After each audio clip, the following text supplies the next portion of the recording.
پورے قرآن مجید کے اندر ایسی کوئی آیت نہیں ہے کہ اس میں یہ بتایا گیا ہو کہ انبیاء کی وراثت نہیں ہوتی۔ پھر سیدہ زہرا علیہ السلام نے اس روایت سے انکار کیا، امام علی علیہ السلام نے اس روایت کو ماننے سے انکار کیا ہے۔ تو یہ تصور کیا جا سکتا ہے کہ رسول اللہ صلی اللہ علیہ وآلہ وسلم پوری امت کو تو قرآن مجید کے ذریعے سے میراث کے احکام تا قیامت دے دیں، لیکن اپنی بیٹی کو وراثت کے احکام نہ بتائیں؟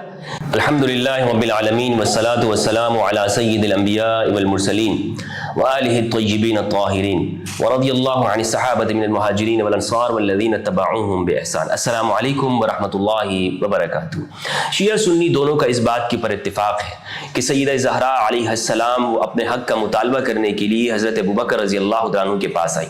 رسول اللہ صلی اللہ علیہ وآلہ وسلم کے وصال کے بعد جب آپ اس دنیا سے پردہ فرما گئے، چلے گئے، تو آپ کی پیاری صاحبزادی سیدہ فاطمہ الزہرا علیہ السلام البتول اپنے میراث کا جو بابا جان سے حاصل ہوئی اس کا مطالبہ کرنے کے لیے حضرت ابوبکر کے پاس گئی، ان کے دربار میں تشریف لے گئی۔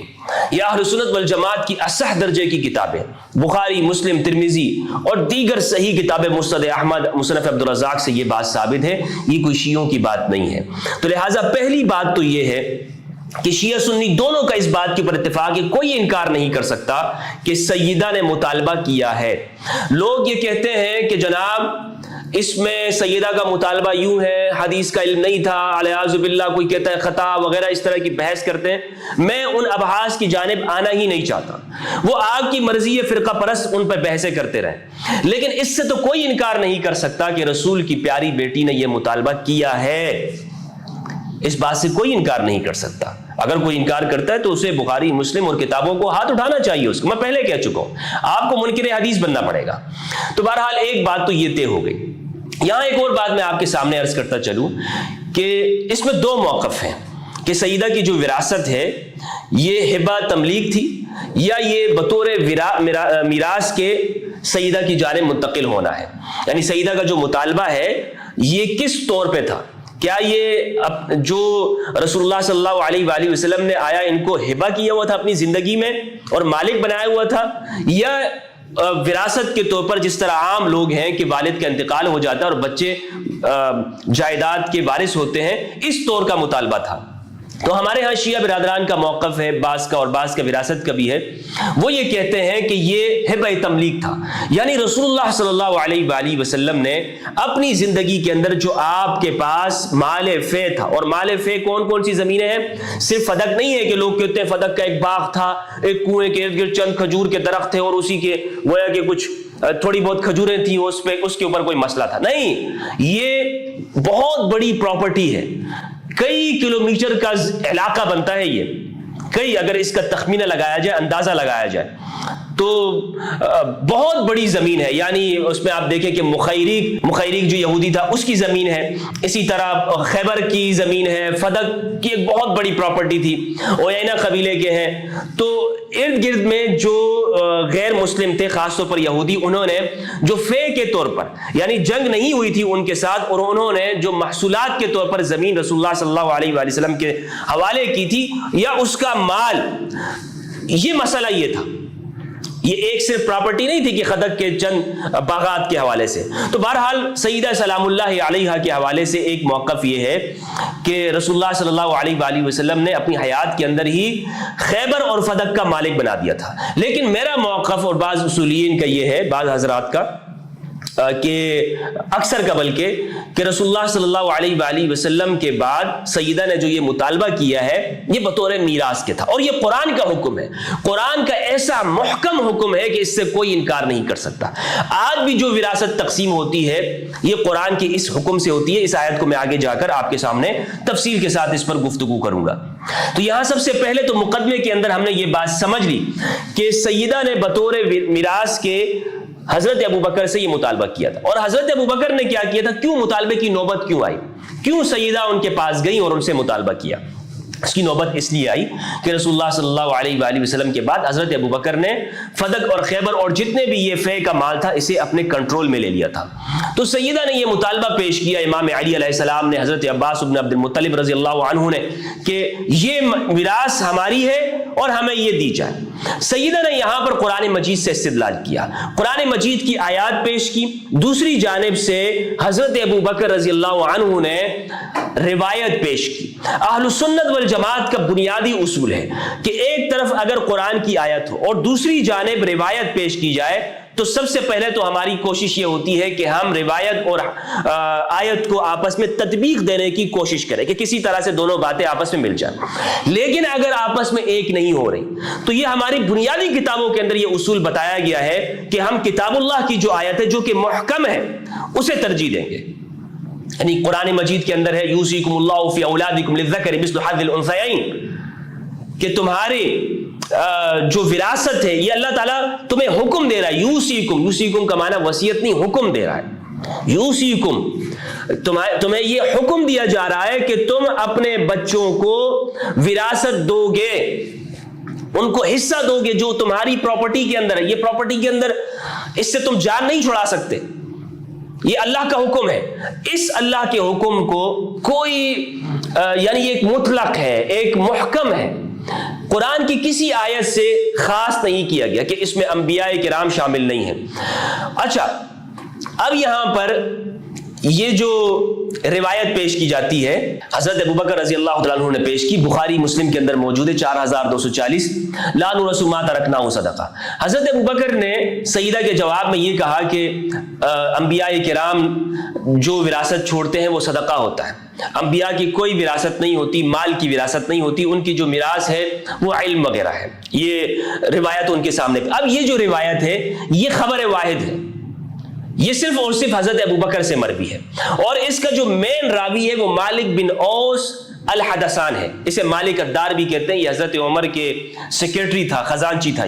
یہ روایت اور پھر آگے جا کے زہری سے ہی مروی ہے, اور حضرت عائشہ نقل کرتے ہیں. لیکن بنیادی جو راوی ہے حضرت ابوبکر سے مالک بن اوس الحدثان, اور مالک بن اوس الحدثان سے یا زہری روایت کرتے ہیں, اور یہ اس طرح چلتی. تو یہ خبر واحد ہے, یہ کوئی متواتر روایت نہیں ہے. لہٰذا قرآن مجید کی جو یہ آیت ہے سورہ نساء کی سورت نمبر 4 آیت نمبر 11, اللہ رب العزت نے ارشاد فرمایا اعوذ باللہ من الشیطان الرجیم بسم اللہ الرحمن الرحیم یوصیکم اللہ فی اولادکم للذکر مثل حظ الانثیین. اللہ تمہاری اولاد کے بارے میں یہ حکم دیتا ہے کہ تمہارے جو بچوں کا, جو لڑکوں کا جو حصہ ہے, یہ ایک لڑکے کا حصہ دو کے بقدر ہے, دو لڑکیوں کے بقدر ہے. انثیین فإن كن نساء فوق اثنتین فلهن ثلثا ما ترک. آگے پوری یہ آیت اس کو آپ پڑھ لیجئے, موضوع سے متعلق نہیں ہے. تو یہاں پر اس آیت کو پیش کرنے کا مقصد یہ قرآن کی محکم آیت ہے. اس محکم آیت کو, واضح آیت کو خبر واحد کے ذریعے سے ہم یہ خاص نہیں کر سکتے, منسوخ نہیں کر سکتے, یا اس سے استثناء نہیں کر سکتے کہ جناب اس آیت کے اندر انبیاء کرام شامل نہیں ہیں, کیونکہ قرآن مجید کی دیگر آیات سے یہ بات معلوم ہوتی ہے کہ انبیاء کرام ان کی وراثت ہوتی ہے. اور قرآن مجید یہ کہتا ہے کہ قرآن کے مقابلے میں کوئی دوسری بات قبول نہیں کی جائے گی. یعنی اتنا بڑا تضاد نہیں ہو سکتا کہ قرآن ایک حکم دے رہا ہو اور خود ہی رسول اللہ صلی اللہ علیہ وآلہ وسلم ایسا حکم دے دے جو قرآن سے ٹکرائے. ایسا حکم نہیں ہو سکتا. قرآن مجید کے اندر ہے سورہ فصلت آیت نمبر 42 سورت نمبر 41, فرمایا لا یأتیہ الباطل من بین یدیہ ولا من خلفہ تنزیل من حکیم حمید, کہ اس قرآن کا آگے اور پیچھے سے, دائیں بائیں سے کوئی مقابل نہیں آ سکتا کہ جو اس قرآن کی آیت کو وہ سائڈ پہ کر دے یا اس قرآن کی آیت کو منسوخ کر دے. ایسا نہیں ہو سکتا. اسی طرح فرمایا وَأَنزَلْنَا إِلَيْكَ الْكِتَابَ بِالْحَقِّ مُصَدِّقًا لِمَا بَيْنَ يَدَيْهِ مِنَ الْكِتَابِ وَمُهَيْمِنًا عَلَيْهِ فَاحْكُمْ بَيْنَهُمْ بِمَا أَنزَلَ اللَّهُ. سورت نمبر 5 آیت نمبر 48, وَأَنزَلْنَا إِلَيْكَ الْكِتَابَ بِالْحَقِّ, ہم نے آپ کی جانب کتاب کو حق کے ساتھ اتارا. مُصَدِّقًا لِمَا بَيْنَ يَدَيْهِ, یہ اپنے سے پہلوں کی یعنی جو پہلی کتابیں ان کی تصدیق کرنے والی ہے, اور ان کے اوپر نگران ہے. مہیمنن, یہ نگران ہے قرآن مجید, یہ روایات کے اوپر نگران ہے. قرآن کی آیت کو ہم روایات کے ذریعے سے خاص نہیں کر سکتے, منسوخ نہیں کر سکتے. اس طور پہ خاص کہ اس کے اندر ہم یہ کہیں کہ انبیاء کرام اس میں شامل نہیں ہیں۔ اگر قرآن کی آیت کو خاص کیا جائے گا تو وہ قرآن کی آیت کے ذریعے سے ہے۔ مثال کے طور پر قرآن مجید کے اندر یہ سورہ مائدہ میں فرمایا یا ایھا الذین آمنوا اذا قمتم الى الصلاۃ فاغسلوا وجوہکم وایدیکم الى المرافق وامسحوا برؤوسکم، یعنی وضو کے بارے میں بتایا، اس کے فرائض بتاتے ہوئے اللہ رب العزت نے ارشاد فرمایا جب تم نماز کا ارادہ کرو تو تم اپنے چہرے کو دھو لو، ہاتھوں کو دھو لو، پیروں کو دھو یا پیروں کا مسح کرو، اور اسی طرح سر کا مسح کر لو۔ تو یہ جو حکم ہے قرآن مجید کا، اب اگر پانی نہ ہو تو خود قرآن مجید کہتا ہے کہ فتیمموا صعیدا، تم پھر مٹی کے ساتھ تیمم کر لو۔ تو قرآن نے خود ہی اپنے ایک حکم کے بارے میں بتا دیا، یعنی ایک حکم اگر قرآن اس کو خاص کرتا ہے تو قرآن اس کے بارے میں بتا دیتا ہے۔ اب پورے قرآن مجید کے اندر ایسی کوئی آیت نہیں ہے کہ اس میں یہ بتایا گیا ہو کہ انبیاء کی وراثت نہیں ہوتی، انبیاء کی وراثت نہیں ہوتی، پورے قرآن میں موجود نہیں ہے، لیکن ہمارے یہاں بس شدت یہ اختیار کی جاتی ہے نہیں انبیاء کی وراثت نہیں۔ کس بنیاد کے پر؟ روایات کی بنیاد پر۔ جبکہ دوسری جانب جو سیدہ نے استدلال کیا ہے علیہ السلام، اور قرآن مجید کا واضح مدعا ہے، قرآن کی آیات سے جو بات معلوم ہوتی ہے وہ یہ ہے کہ انبیاء کرام کی وراثت ہوتی ہے، انبیاء کرام کی وراثت ہوتی ہے۔ قرآن مجید میں اللہ رب العزت نے ارشاد فرمایا، سورہ نمل سورت نمبر 27 آیت نمبر 16 ہے، فرمایا وَوَرِثَ سُلَيْمَانُ دَاوُدَ، اور سلیمان علیہ السلام وارث ہوئے داؤد کے، سلیمان وارث ہوئے داؤد کے۔ اب اس میں واضح لفظ موجود ہے وارث ہوئے سلیمان داؤد کے، یعنی وراثت انبیاء کی چلتی ہے۔ اب یہ اس پہ بات نہیں ہے کہ یہ وراثت مالی ہے یا یہ وراثت نبوت کی ہے، نبوت کی وراثت نہیں ہوتی، یعنی یہ اہل سنت کا اس بات کے اوپر اجماع ہے کہ نبوت کوئی وراثت کی چیز نہیں ہے کہ نبی ضروری ہے کہ نبی کا بیٹا بھی نبی ہو، یہ وراثت کے طور پر منتقل نہیں ہوتی، یہ وہابی ہے، یعنی یہ اللہ کی جانب سے عطا ہوتی ہے، یہ کسبی نہیں ہے، نسلی نہیں ہے۔ یہ پورے اہل سنت کے اس بات کے اوپر اجماع ہے۔ لیکن یہاں پر ہمارے ہاں لوگ کیا کہتے ہیں کہ یہاں پر یہ جو وراثت ہے یہ نبوت کی وراثت ہے، تو یہ جو تعویل ہمارے ہاں کرتے ہیں یہ درست نہیں بنتی ہے، خود اپنے اصول سے یہ بات ٹکراتی ہے۔ یہاں پر جو وراثت ہے یہ مال کی وراثت ہے۔ حضرت سلیمان علیہ السلام ملک کے وارث ہوئے، بادشاہت کے وارث ہوئے، پراپرٹی کے وارث ہوئے حضرت داؤد علیہ السلام کے۔ اسی طرح سے حضرت زکریا علیہ السلام نے جو دعا کی ہے اس دعا کے اندر بھی حضرت زکریا علیہ السلام یہ کہتے ہیں کہ مجھے بیٹا عطا کر کہ جو میرا وارث بنے۔ کیا فرمایا؟ قرآن مجید کے اندر ہے سورہ مریم سورت نمبر 19 آیت نمبر 6 ہے، فرمایا وَإِنِّي خِفْتُ الْمَوَالِيَ مِنْ وَرَائِي وَكَانَتِ امْرَأَتِي عَاقِرًا فَهَبْ لِي مِن لَّدُنْكَ وَلِيًّا، میں اپنے بعد کے لوگوں سے مجھے خوف ہے، موالیہ اپنے بعد کے جو میرے لوگ آ رہے ہیں ان سے مجھے یہ خوف ہے، وَكَانَتِ امْرَأَتِي عَاقِرًا، اور میری جو بیوی ہے وہ بانجھ ہے، فَهَبْ لِي مِن لَّدُنْكَ وَلِيًّا، اپنی جانب سے آپ مجھے ایک مددگار، ایک ساتھی عطا کرتے ہیں، ایک بیٹا عطا کرتے ہیں، یرثنی ویرث من آل یعقوب وجعلہ ربی رضیہ، جو میرا وارث ہو اور آل یعقوب کا وارث ہو، اور اسے اپنی بارگاہ میں پسندیدہ بنا، مرضی بنا، راضی اور مرضی بنا، جو تیری طرف سے چنیدہ ہو۔ تو اب یہاں پر دیکھیں یرثنی ویرث من آل یعقوب، حضرت زکریا علیہ السلام نے اپنے بیٹے کے لیے جو یحییٰ کے لیے دعا کی تو کیا فرمایا کہ جو میرا وارث اور آل یعقوب کا وارث ہو۔ اب یہ وراثت یہاں پر مال کی ہے، نبوت کی وراثت نہیں ہے، نبوت کی وراثت، کیونکہ وَجَعَلْهُ رَبِّي رَضِيًّا، نبوت کے لیے خود حضرت زکریا علیہ السلام آگے دعا کر رہے ہیں کہ آپ اسے مرضی بنائیں، یعنی جو آپ کے ہاں رضا کے اعلیٰ مرتبے کے اوپر فائز ہو، یعنی اسے نبوت حاصل ہو۔ دعا ان کے لیے ضرور کی ہے نبوت کی حضرت زکریا علیہ السلام نے، لیکن وہ آگے ہے وَجَعَلْهُ رَبِّي مَرْضِيًّا، رضیہ وجعلہ ربی رضیہ، کہ یہ رضیہ سے مراد نبوت ہے کہ اسے نبوت بھی عطا کر، لیکن یہ بطور دعا کے تو ان کے لیے مانگی ہے، لیکن ایسا نہیں ہے کہ ان کے لیے بطور میراث کے ہی نبوت حضرت زکریا علیہ السلام نے ان کے لیے مانگی کہ میرا وارث ہو نبوت کے اندر بھی اور آل یعقوب کا بھی وارث ہو، ہرگز نہیں۔ یہاں پر یہ بات بنتی ہی نہیں ہے کہ جو ہمارے ہاں اہل سنت اس کو رکھتے ہیں۔ سیدہ زہرا علیہ السلام نے اسی طرح مطالبہ پیش کیا اور انہی دلائل کو حضرت ابوبکر رضی اللہ عنہ کے سامنے رکھے، لیکن نتیجہ کیا نکلا؟ نتیجہ یہ نکلا کہ سیدہ زہرا کو فدق سے انکار کیا گیا. اور کس بات پہ انکار کیا گیا؟ یہ روایت ہے، میں آپ کے سامنے پیش کرتا ہوں، بخاری سے، ترمذی سے، مسلم کے اندر موجود ہے، دیگر کتابوں سے بھی پیش کرتا ہوں. اس روایت کی بنیاد پر انکار کیا گیا، جس کا نتیجہ یہ نکلا کہ سیدہ زہرا علیہ السلام، بخاری کی روایت کے بنا پر میں یہ کہتا ہوں، فغضبت، سیدہ زہرا ناراض ہوئی، غضبناک ہوئی. کیا ہوئی؟ غضب ہوئی. اچھا، یہ جو اصول ہے نا ہمارے ہاں جو اہل سنت پیش کرتے ہیں کہ یہ جو سورہ نساء کی آیت میں نے آپ کے سامنے رکھی ہے، اس میں انبیاء کرام شامل نہیں ہیں. یہ اہل سنت کا ایک اختلافی مسئلہ ہے کہ آپ کسی خبر کے ذریعے سے آیت کو، محکم آیت کو خاص کر سکتے ہیں یا نہیں کر سکتے. ابو حنیفہ، مالک اور احمد بن حنبل کے نزدیک یہ ہے کہ آپ کر سکتے ہیں، لیکن امام شافعی کہتے ہیں کہ آپ نہیں کر سکتے. امام شافعی کا کہنا یہ ہے کہ خبر کے ذریعے سے قرآن مجید کی آیت کو مخصوص نہیں کیا جا سکتا. تو یہ خود اہل سنت کے اندر اختلافی مسئلہ ہے. اور پھر آپ خود سوچیں کہ ایک جانب قرآن مجید کی آیت ہو کہ جو انبیاء سے بھی کہہ رہی ہے، جو تمام مومنین سے کہہ رہی ہے، یوصیکم اللہ فی اولادکم للذکر مثل حظ الانثیین، میراث کے احکام بیان کیے، اس کو کیسے خاص کیا جا سکتا ہے کسی خبر کے ذریعے؟ اور پھر سیدہ اتنی بڑی اس روایت سے غافل ہو سکتی ہیں؟ ہرگز نہیں ہو سکتی. یعنی میراث کے جو احکام ہیں وہ تو سیدہ کو معلوم ہونے چاہیے.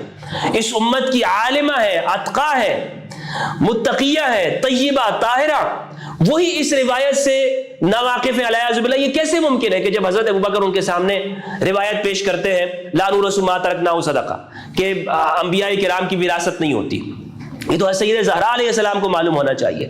پھر سیدہ زہرا علیہ السلام نے اس روایت سے انکار کیا. امام علی علیہ السلام نے اس روایت کو ماننے سے انکار کیا ہے، حضرت عباس نے انکار کیا. اور اس کی دلیل یہ ہے کہ امام علی علیہ السلام اور حضرت عباس حضرت عمر کے زمانے میں ہی ان کے پاس گئے ہیں اور ان سے کہا ہے کہ اس فدق کی جو یہ پراپرٹی ہے اس کا مطالبہ کرنے کے لیے. اور پھر حضرت عمر نے کہا کہ تم اس معاملے میں ہمیں خطا کے اوپر سمجھتے ہو، اور جب حضرت ابوبکر نے یہ روایت پیش کی تھی تم نے ہماری طرف خطا، تم نے کہا کہ تمہارا یہ فیصلہ درست نہیں ہے. عاصم غادر کے الفاظ مسلم کے اندر موجود ہے، روایت آپ دیکھ سکتے ہیں. یہ روایت ہے صحیح مسلم کی روایت نمبر 4577 موجود ہے، اسکرین کے اوپر میں آپ کو شو کر رہا ہوں. اس پوری روایت کو آپ پڑھیے، اس سے یہ بات معلوم ہوتی ہے کہ امام علی علیہ السلام نے لا نورث ما ترکنا صدقہ کی جو روایت ہے اس کو تسلیم نہیں کیا. جب امام علی علیہ السلام نے نہیں مانا ہے تو آپ کس طرح سے کہہ سکتے ہیں کہ اس بات کو آپ نے، یہ روایت بہت محکم درجے کی اور اس کے ذریعے سے قرآن مجید کی آیت کو خاص کیا جا سکتا ہے؟ پھر اگر یہ روایت درست ہوتی تو سیدہ زہرا کبھی بھی ناراض نہ ہوتی. روایت سن کر سیدہ زہرا ناراض ہو گئی اور پھر یہاں تک کہ جنازے میں بھی شرکت کی اجازت نہیں دی. صحیح بخاری کے اندر موجود 4240 روایت کے اندر حضرت عائشہ سے مروی ہے کہ حضرت ابوبکر رضی اللہ عنہ کو بتایا تک نہیں، اور اسی طرح امام علی علیہ السلام نے ان کا جنازہ پڑھا دیا اور ان کو دفنا دیا، کسی کو نہیں بتایا. تو اس روایت سے یہ بات معلوم ہوتی جو کہ بخاری کی ہے کہ سیدہ زہرا علیہ السلام کو جب یہ روایت بتائی گئی تو آپ نے اس کو قبول نہیں کیا، امام علی علیہ السلام نے قبول نہیں کیا. صحیح مسلم کی روایت کا نمبر میں نے آپ کو بتا دیا، جس سے یہ بات معلوم ہوتی ہے کہ امام علی علیہ السلام نے اسے قبول نہیں کیا ہے، اور اپنے حق کا مطالبہ امام علی علیہ السلام نے حضرت عمر کے زمانے میں بھی کیا ہے. یہ بات یہاں پہ ختم نہیں ہو گئی تھی کہ جو کہتے ہیں حضرت ابوبکر کے زمانے میں وہ تو ختم ہو گیا. امام علی، اگر یہ معاملہ ختم ہو چکا ہوتا تو کبھی بھی حضرت عمر کے سامنے نہ جاتے اور ان کے سامنے یہ مطالبہ نہ رکھتے کہ جو امام علی علیہ السلام نے رکھا ہے یہ مطالبہ. دوسری بات یہاں پر سمجھنے کی یہ ہے کہ جو لوگ یہ بات کرتے ہیں کہ اس آیت میں انبیاء کرام شامل نہیں ہیں اور یہ انبیاء کے حوالے سے یہ مخصوص ہے یا منسوخ ہے، ان کو میں بتاتا چلوں، ان کے لیے میری طرف سے ایک پکی سے آپ یہ سمجھ لیجئے کہ اہل سنت علماء نے جنہوں نے بھی تخصیص کی آیات کو جمع کیا کہ قرآن مجید کے اندر کون سی آیت مخصص ہے اور کون سی آیت یا روایت مخصص ہے، جنہوں نے بھی اس پہ کام کیا ناسخ اور منسوخ کے اوپر، انہوں نے اس آیت کو سورہ نساء کی جو آیت ہے آیت میراث، اس کو ذکر نہیں کیا کہ یہ انبیاء کے لیے مخصص ہے، انبیاء اس میں شامل نہیں ہیں. غلام رسول سعیدی رحمہ اللہ جو کہ ہمارے استاد محترم ہیں، انہوں نے اپنے مقدمہ تفسیر تبیان القرآن کے اندر جلد نمبر 1 میں اس بات کو لکھا ہے کہ انبیاء قرآن مجید کے اندر جو منسوخ آیات ہیں وہ 12 آیات ہیں۔ شاہ ولی اللہ نے الفوز الکبیر میں 5 آیات لکھی ہیں۔ معتزلہ ناسخ اور منسوخ کا انکار کرتے ہیں، وہ کہتے ہیں کہ وہ پچھلی جو کتابیں ہیں وہ منسوخ ہیں، قرآن کے اندر کوئی نسخ واقع نہیں ہوا ہے۔ شاہ ولی اللہ نے کہا ہے کہ 5 آیات ہیں۔ جلال الدین سیوطی رحمہ اللہ نے غالباً اتقان کے اندر 22 آیات کا کہا ہے۔ تو غلام رسول سعیدی رحمہ اللہ نے 12 آیات کو گنا ہے، اس کے اندر یہ آیت شامل نہیں ہے کہ آیت مخصوص ہے، کسی روایت کے ذریعے سے مخصوص ہے۔ جناب یہ روایت آ گئی لا نورث ما ترکنا صدقہ، اس میں انبیاء شامل نہیں۔ بھئی قرآن جب محکم بات کر رہا ہے تو آپ انکار نہیں کر سکتے کہ اس میں انبیاء شامل نہیں ہیں۔ پھر میں نے آپ کو عرض یہ کیا کہ قرآن میں وراثت کے واضح احکام موجود ہیں، اور وراثت کا لفظ موجود ہے، وَوَرِثَ سُلَيْمَانُ دَاوُودَ يَرِثُنِي وَيَرِثُ مِنْ آلِ يَعْقُوبَ وَاجْعَلْهُ رَبِّي رَضِيًّا، کہ میرا اور آل یعقوب سے وہ وارث ہو۔ زکریا علیہ السلام نے دعا کی، تو یہ بات معلوم ہوئی کہ یہ خبر واحد ہے، اور خبر واحد کے ذریعے سے آیت کو مخصوص نہیں کیا جا سکتا۔ اسی طرح قرآن مجید کے اندر ہے آتی ذی القربى حقہ والمسکین وابن السبیل ولا تبذر تبذیرا، اور جو آپ کے سب سے زیادہ قریبی ہیں ان کو ان کا حق عطا کر دو، ان کو ان کا حق دے دیجئے۔ والمسکین، مسکین کو دیجئے، ابن سبیل کو دیجئے، مسافر کو، اور آپ جو غیر مصرف جگہ ہے اس میں اس مال کو خرچ نہ کیجئے۔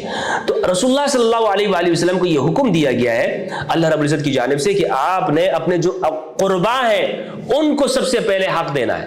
تو یہ کیا یہ تصور کیا جا سکتا ہے کہ رسول اللہ صلی اللہ علیہ وآلہ وسلم پوری امت کو تو قرآن مجید کے ذریعے سے میراث کے احکام تا قیامت دے دیں، لیکن اپنی بیٹی کو وراثت کے احکام نہ بتائے کہ بیٹی میری وراثت کے اندر تیرا کوئی حق نہیں ہے، اور پھر بیٹی اس کا مطالبہ کرنے کے لیے ابو بکر رضی اللہ عنہ کے پاس جائے؟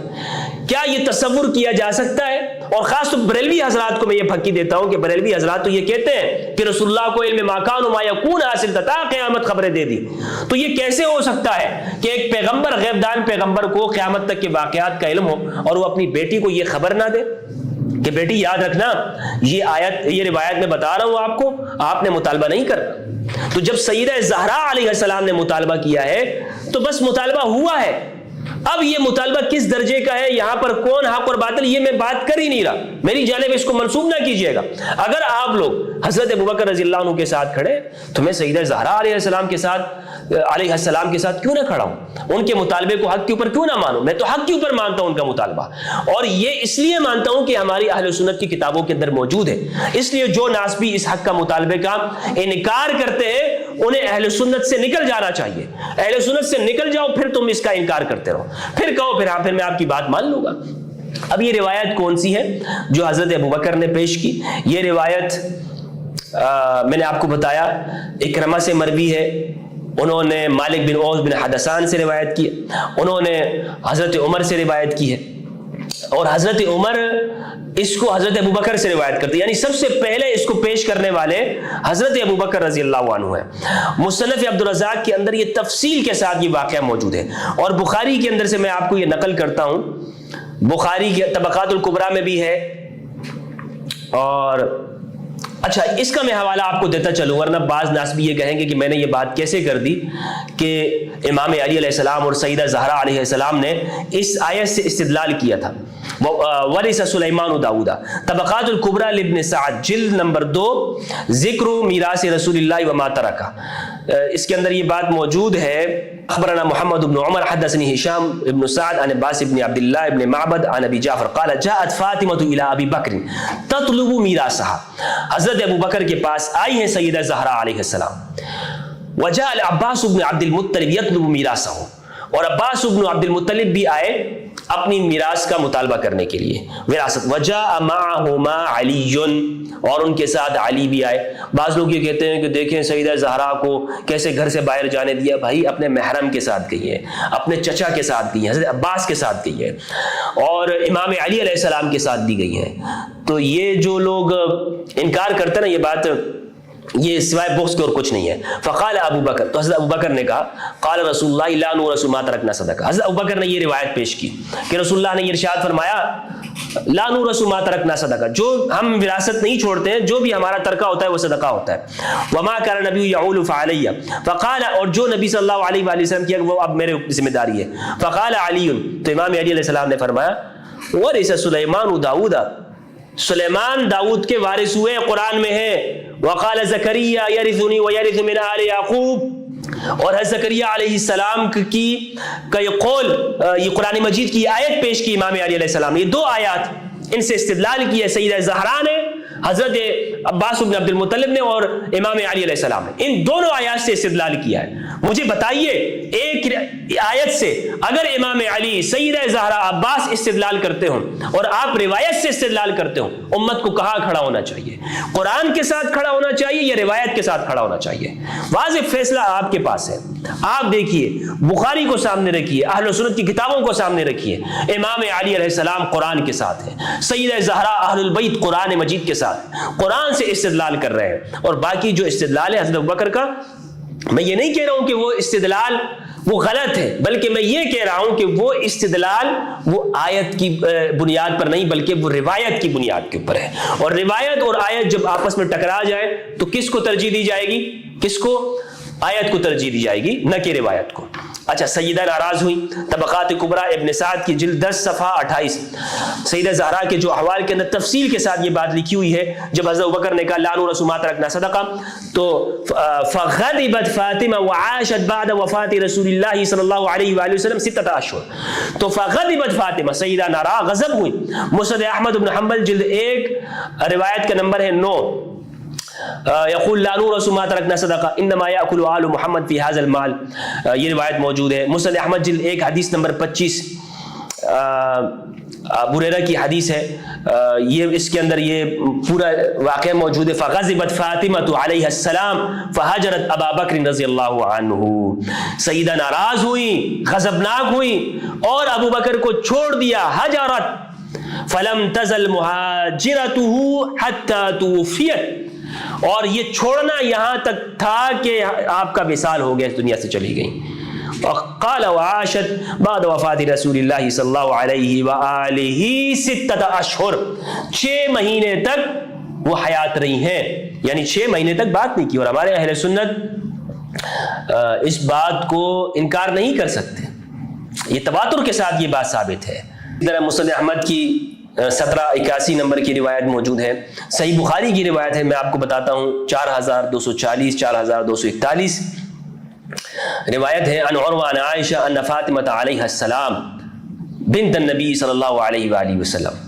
بخاری تو علیہ السلام کا ہے، اور یہاں ہمارے ترجمہ کرنے والے رضی اللہ عنہ، یہ ترجمہ کرنے والے ہمارے اردو میں، آپ یقین کیجئے میں اردو ترجمہ پر بھروسہ نہیں کرتا ہوں، اور اسی لیے لیکن چونکہ مجبوراً آپ کے سامنے پیش کرنا ہوتا ہے، کیونکہ لوگ پھر بلاسفیمی لگا دیتے ہیں کہ بھائی ترجمہ تم نے غلط کیا ہے، تو ان کے سامنے پھر ان کے مولویوں کے ترجمے شو کرنے کی ضرورت پڑتی ہے، کیونکہ یہ کہتے ہیں یہ ترجمے اپنے اس ترجموں کے اوپر بھروسہ کرتے ہیں. لیکن مسئلہ سارا یہ ہے کہ ان کے جو ترجمے ہیں خیانتوں سے بھرے ہوئے ہیں، خیانتوں سے. میں نے بخاری کے جو ترجمے ہیں جو انہوں نے سلفیوں نے اور جو دیگر لوگوں نے کیے ہیں، 100 سے زیادہ میں نے اس میں ان کی خیانتیں پکڑی ہوئی ہیں. اس کے اوپر انشاءاللہ میں گفتگو کروں گا کہ کہاں کا. مثال کے طور پر یہاں اسی روایت کو دیکھ لیں، جہاں پہ سیدہ زہرا کا نام آتا ہے بخاری کہتے ہیں علیہ السلام، اور ترجمہ کرنے والی نیچے لکھتا ہے رضی اللہ عنہ. یہ کون سا طریقہ ہے بھائی؟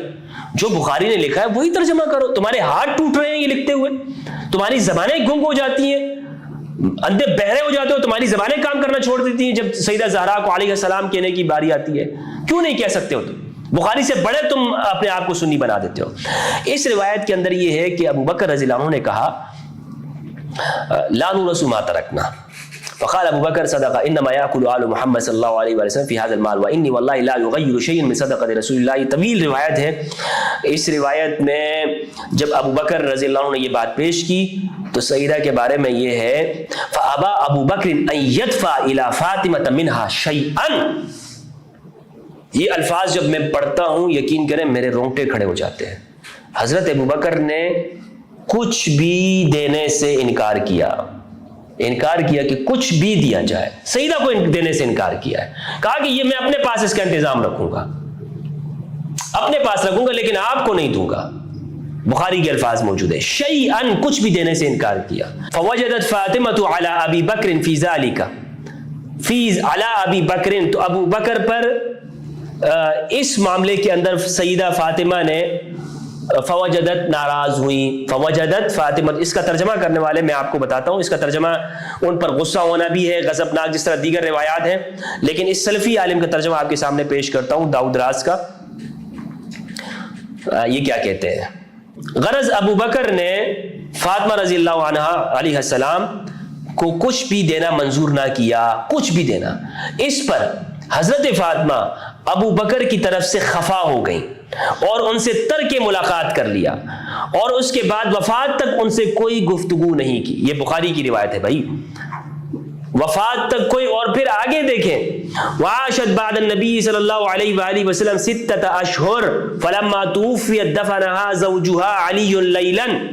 یہ مکمل روایت جب آپ تفصیل کے ساتھ پڑھیں گے تو سیدہ زہرا علیہ السلام کا موقف جرت کے ساتھ آپ کو سمجھ میں آئے گا۔ بخاری پڑھیں، میں کوئی اور کتاب پڑھنے کا آپ کو درس نہیں دے رہا ہوں کہ کسی اور کتاب کو آپ پڑھیں۔ سیدہ کا موقف اگر آپ نے جاننا ہے تو صحیح بخاری سے آپ کو معلوم ہوگا واضح لفظوں کے اندر کہ سیدہ کا موقف کیا ہے علیہ السلام کا۔